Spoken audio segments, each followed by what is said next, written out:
तर नमस्कार मंडळी, आज मी तुमच्यासाठी पुन्हा एक नवीन व्हिडिओची अपडेट या ठिकाणी घेऊन आलेलो आहे.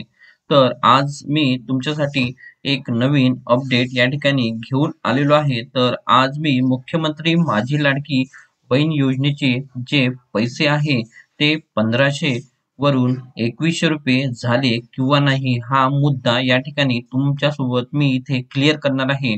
तर आता झालेल्या जे अर्थसंकल्पीय अधिवेशन सुरू आहे जे मुंबईला, तर त्यामध्ये मुख्यमंत्री माझी लाडकी बहीण योजनेचे कुठेही जे बजेटमध्ये त्याची तरतूद केलेली दिसत नाही आहे की 1500 वरून 2100 रुपये पैसे महिलांच्या खात्यामध्ये द्यायचे किंवा नाही. कारण निवडणुकीच्या आधी जो जाहीरनामा भाजप सरकारकडून या ठिकाणी सांगण्यात आला होता की मुख्यमंत्री माझी लाडकी बहीण योजनेचे पैसे हे आम्ही 1500 वरून 2100 रुपये करणार आहोत, तेही मार्च महिन्यामध्ये जे अर्थसंकल्पीय अधिवेशन होणार आहे त्यामध्ये हे तर अशी तरतूद केली जाणार आहे असे सांगण्यात आले होते. पण आता अर्थसंकल्पीय अधिवेशन हे मध्ये कुठेही मुख्यमंत्री माझी लाडकी बहीण योजनेचा मुद्दा या ठिकाणी दिसत नाही आहे आणि कुठलीही तरतूद या ठिकाणी दिसत नसल्यामुळे 1500 वरून 2100 रुपये हे आता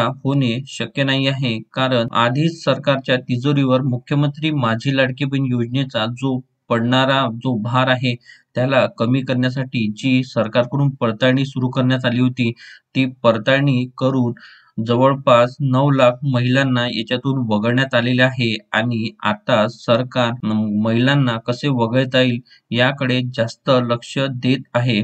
आणि तर त्यामुळे 1500 वरून 2100 रुपये झालेले नाही आहे आणि ते या आता होणे शक्य नाही आहे असे स्पष्ट या ठिकाणी दिसत आहे. तर हीच मुख्यमंत्री माझी लाडकी बहीण योजनेची या ठिकाणी मोठी अपडेट या ठिकाणी पाहायला मिळत आहे.